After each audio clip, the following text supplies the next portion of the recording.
All right, today we are taking a look at the second generation Rivian R1T. Now, I use air quotes because looking at this car, you can hardly see the difference between this vehicle and the Rivian R1T that came out a few years ago. But Rivian has done some pretty substantial upgrades to the car underneath, as well as a few changes to the exterior and interior design of the vehicle. So let's take a detailed walk around of this 2025 Rivian R1T Tri to see what Rivian has done with its first and flagship truck. All right, starting off, let's talk about Tri. So this is the new motor configuration for this second generation Rivian R1T. They previously offered the R1T in dual and quad motor setups, which they still do, but now they also make this Tri motor to slot in between. So Tri uses 3 electric motors, 1 at the front axle, 2 at the rear axle to produce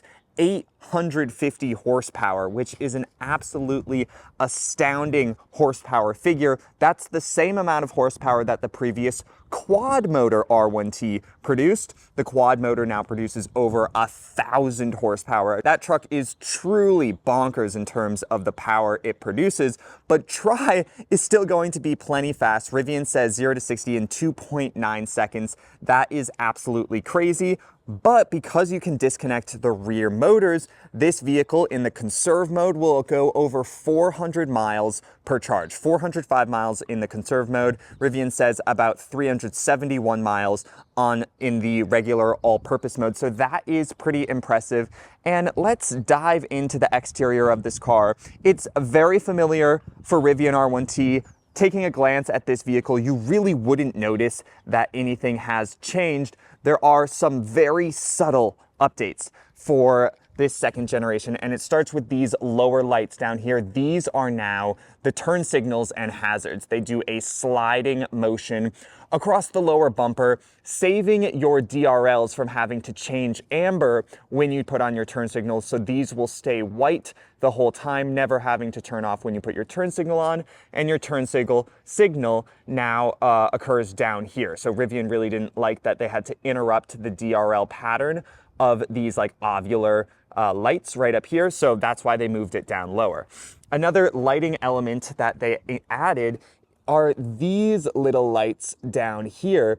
So these are separate from the light bar above them, and they can display a couple of different things based on what you're doing with your Rivian. If you are charging, they will show your charge status in green. So they'll flash across to show that the vehicle is charging and how much charge the battery has. They also have a second function where they can kind of operate like construction signs. Say you are pulled over on the side of the road, but you are somewhat blocking the road, but there's nothing you can do about it. Instead of just having your hazards on, these lights can turn orange and flash across the width of the car, kind of like a construction sign or maybe a police car when it's directing traffic out of the way. They're not very bright. They're probably only going to be helpful at night, but it's a cool extra feature that Rivian has added to the R1T, and it is repeated around back. And you can see we have a really nice blue color on this R1T Tri.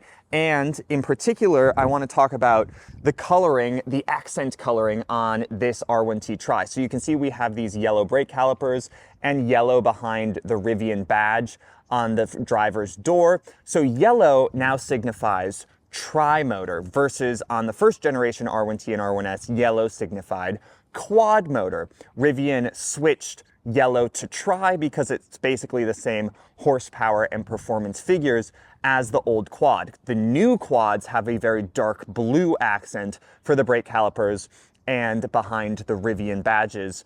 So that is now to signify quad motor, and the new R1Ts and R1Ss with yellow signify Tri. So that's kind of how you can tell whether you're looking at an R1T Tri, an R1T Quad, or just a standard dual motor R1T, because those have no accents. And coming along to the side, again, not really much has changed. These wheel designs on this particular R1T look pretty familiar. There are some new aero rim options, which are kind of cool. You still have these poppy Audi door handles, a pretty elegant truck shape, I would say. And of course, on the R1T, the gear tunnel, which you can open right here.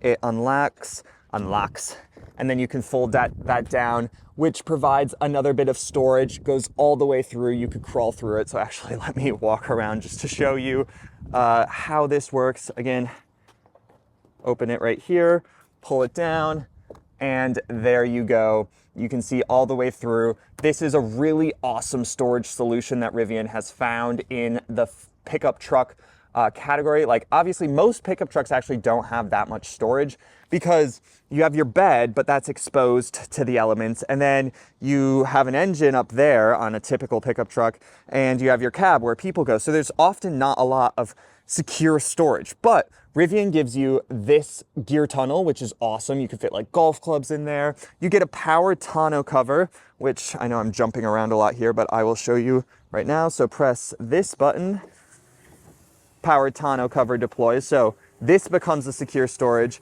and then a storage solution.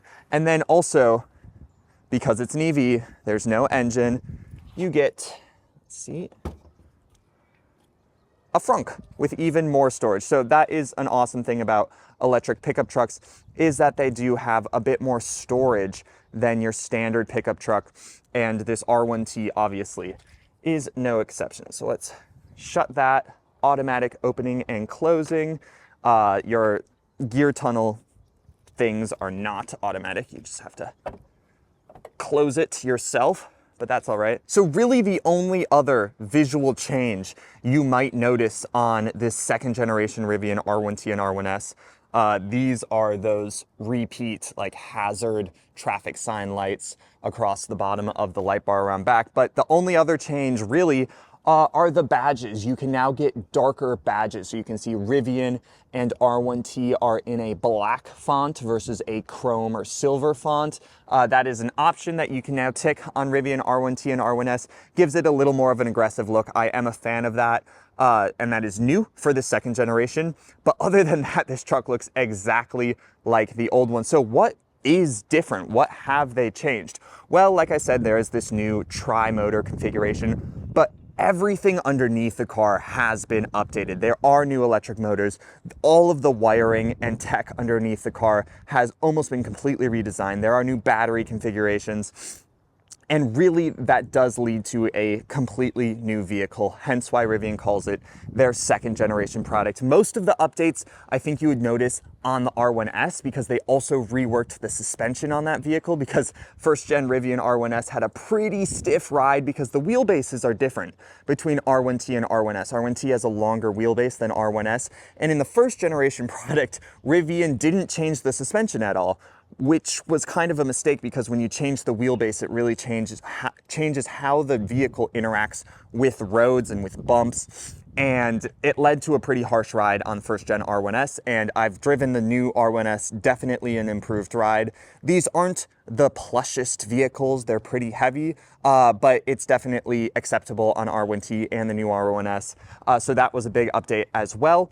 But there are some updates on the inside, just really nice attention to detail. So let's hop in the R1T. All right, climbing now into the second row of Rivian R1T. And this is a much smaller pickup truck than a full-size pickup truck, at least on the outside. Definitely more close to something like a Toyota Tacoma mid-size body-on-frame pickup truck, although it has a lot of the packaging of a full-size pickup truck because it is an EV. They were able to make it a lot more efficient. It's also not body-on-frame like the Toyota Tacoma. So even climbing into the second row, even though it's not that big on the outside, this chair is adjusted to a little behind my ideal driving position because it automatically slides back. I still have plenty of knee room and foot room at 6'2". I'm very impressed by that. Because this is the Tri, this has the upgraded interior, makes it a little nicer, and I am so impressed by the design. They really, really, really gave this interior a lot of attention to detail. I love, this is the white, the lighter interior that we get on this particular R1T. There's also a darker interior that has a few more green accents. There's kind of like gray accents here. And let's just go through a few of the details that I really appreciate. So we have these plaid accents on the headrests, and they are repeated down on the back of the seat. The seat back pockets use them in this fabric strap. But even when you open the door and you pull out this little cubby, even the straps to pull out this cubby, I don't know if you can really see that, but even these are the same plaid material. I absolutely love that attention to detail, and you get it on the floor mats as well. It's quite beautiful back here. We have a lower screen to control our climate controls and some of the music. We have heated outboard seats on this upgraded interior. We can also fold down the center armrest to reveal a pair of cup holders and a little bit of storage, which is nice. This again is the gear tunnel, which you can kind of see the shape of here in the back seats. We have this massive glass roof, which I'm normally not a fan of fixed glass roofs, especially ones without shades. This one doesn't have a shade, but you can see the sun is, if I can find the sun, yeah, you can see it. It's this circle right there. The sun is pretty well blocked right now because it's an electrochromatic glass roof that at the push of a button becomes opaque, not letting as much light and therefore heat. And again, at 6'2", plenty of headroom and knee room in the back of this R1T Tri. It's a very comfortable back seat, plenty spacious, very impressed with the interior design. I think Rivian nailed the overall layout and aesthetic of their R1T and R1S products in the first generation, but they really have elevated them for the upgraded interiors on R1T Tri and R1T Quad. This is a really beautiful place. I also just love how in the leather, you get this plaid stitching design to mimic the plaid carpets and plaid accents you get on this vehicle. That is really impressive. Subtle Rivian logo. And again, like all of this is just such a beautiful chair. Very impressed. Another change Rivian did make for this second generation is instead of having a physical door handle, which was kind of like right here, it was aluminum, it's now just a button that you press and you give the door a little push and the door opens. I kind of liked having a physical door handle, although it was a little awkward, definitely, being up there in the front. Not too peeved about that. But now let's hop up front to talk about what is different up there. I also just noticed that there is plaid on the inside of the grab handles. Again, just the incredible attention to detail in this car is really impressive. But let us hop up front now. Hopping into the driver's seat of the Rivian R1T Tri. Again, this gorgeous interior just blows my mind, and I think it's really emphasized in this steering wheel. I love the two-tone design, the white center, the dark exterior, and this light wood trim and like brassy material you get in this really elegant Rivian logo. I think that is a really good looking steering wheel, and it matches this overall really good looking interior. Now, while I love the way this interior looks, there are a few things that I'm not too much of a fan of, and that largely has to do with how reliant this interior is on the software. Rivian describes their vehicles as software-defined vehicles, and that's definitely the case. Physical controls are kind of at a minimum, which is a little bit of a shame because that's not as easy to operate. That makes it not as easy to operate the car while driving. Thankfully, we do have some typical controls like physical window switches. That your seat controls are where you would expect them to be. And we have like a turn signal stalk right here that also acts as your windshield wiper stalk. There's a few buttons on the steering wheel that aren't labeled. They can change their operation based on what you're doing in the screen. Again, not my favorite setup, but let's kind of dive into it. So we have a pair of cup holders here. That is good and dandy. Lots of storage down here. Your center console armrest is actually like an electronic release. And so then it springs open and you have a decent amount of space. Some USB-C charging outlets down here.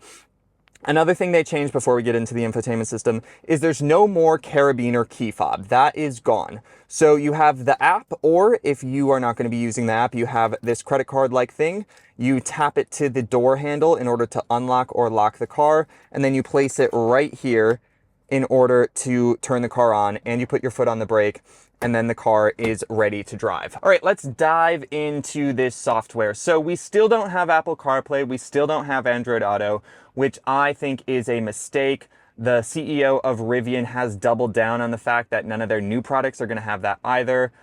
Oh my God, this car would be perfect, almost perfect if it did have CarPlay. You can thankfully log into your Spotify or Apple Music account directly, which is definitely handy because I've just been playing my music via Bluetooth, and that just isn't as nice as being able to access my music directly on the car. It's not as elegant of a solution.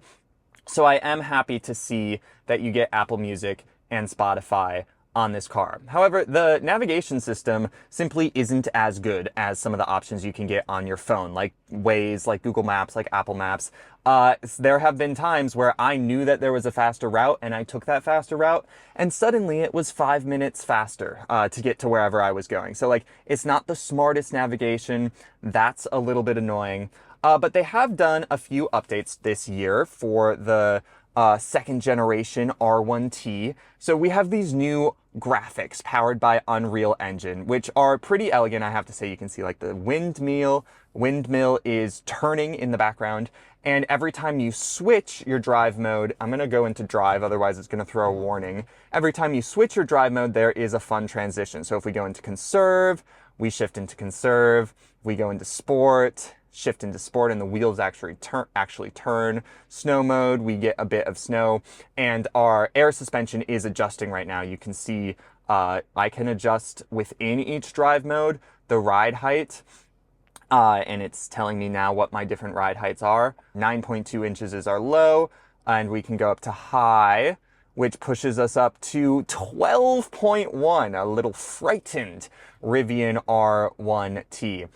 So these are our on-road drive modes, and we also have some off-road drive modes like all-terrain, rock crawl, kind of just doing this for the animations, rally, that's a fun one, soft sand, I'm in soft sand, drift, turn off stability control, yeehaw.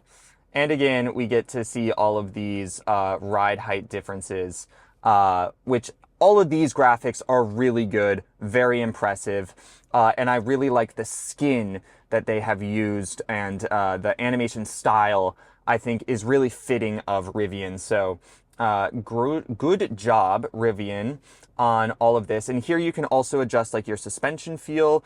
Even in soft, it's still a bit stiff.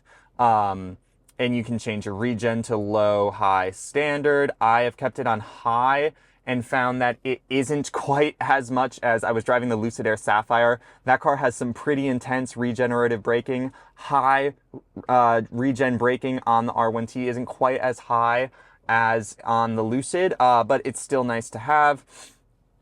We have a whole suite of cameras, obviously, and then kind of hidden by this little line, you can pull it up, and this is our other apps we can access.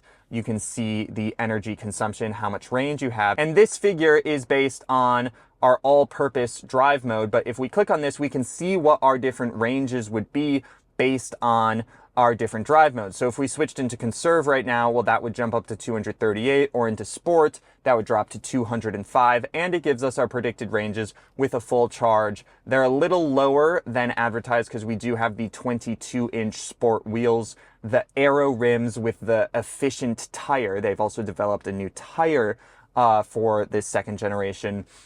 Will give you the max advertised range of 405 miles in conserve mode. But that's pretty cool, and we can prove that, or at least show that difference if we go here, go to conserve mode, and then go back, and the car is adjusting its height. Yeah, 239, because the car is lowering, it's getting more efficient. 239 miles, I think, is where we're gonna stand. Yeah, so all of that is cool to see. This is like just where you can access your phone if you have your phone connected. Gear guard is like Rivian's Sentry mode, definitely a little nicer personality with our little gear guard guy. He's pretty cute, and so that'll record in case of an accident or if there's motion outside the vehicle while it is parked. Camping mode allows you to keep the car on, or at least the air conditioning on while you're camping, which is nice if you need to do a little car camping. And here you can access like a casting feature in order to watch videos while parked from this giant screen, which is definitely handy. But like I said, that was a kind of a deep dive into the infotainment system, but there's definitely a dearth of physical controls. Say you want to adjust the steering wheel, well, you have to go up here, and then you have to go to these controls. No, that's not right. How do I do this? Oh, you go into your personal profile. That's right. So this is my, I'm in the Rivian profile because this car's owned by Rivian. So if I want to adjust my steering wheel, well, then I have to click on this, and then I can use these things to adjust the tilting and telescoping of the steering wheel. Or I can go to the side view mirrors, and my left mirror is controlled. Oh wait, it's still folded in, shoot. Unfold the mirrors, and then side view mirrors, and then yeah, my left mirror is controlled by my left side of the steering wheel, and vice versa for the right. A lot of newer cars are doing things like that, and it's just not as easy as having physical controls. Now I understand that mirrors and steering wheel position is not something that drivers are going to be adjusting all the time, and I'm someone who drives a bunch of different vehicles, so I experience it more than the average driver. But in a personal car, I definitely was adjusting those, you know, maybe once a month, just because I felt like, oh, I want to see things a little differently from my side view mirrors. I want the steering wheel to feel a little different. And it's a lot more of a faff to do it through the software than it is to have physical controls. And also another thing that this truck does is, say you want to adjust your climate controls, well, or like even where the fan is blowing, again, through the screen. You can't even adjust your vents physically. That's a little annoying. But on the whole, Rivian R1T is very similar to the last generation, just with some software updates, some new graphics, some new features.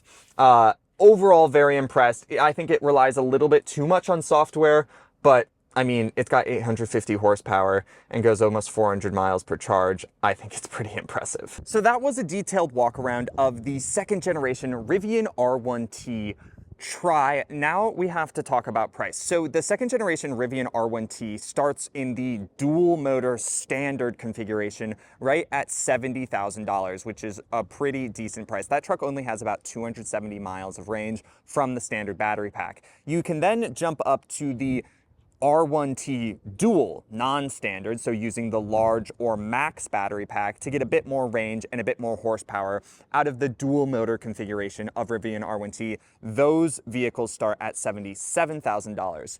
There is then a big price jump to come up to the tri-motor Rivian R1T. This model starts at $100,000, but you're kind of getting everything all at once in one truck. You're getting really good range because it only comes with the max battery pack, 140 kilowatt hours. Again, 370 miles of range, 405 in conserve mode. With these rims, you're looking at closer to 390 miles of range in conserve mode and 350 miles of range in all-purpose mode, but that is still a lot for a big pickup truck, electric pickup truck. That is pretty decent, especially for the size of the battery. You know, say a Chevy Silverado EV, yes, it's gonna get more range than this car, but its battery is also way larger, 220 kilowatt hours versus 140 kilowatt hours. So this truck is definitely more efficient.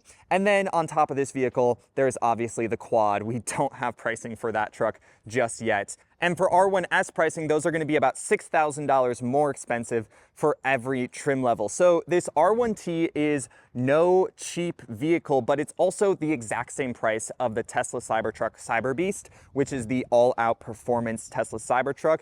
And this definitely offers a lot more, I don't know, normalcy, a bit more of an approachable package, a bit more range, and still a lot of power.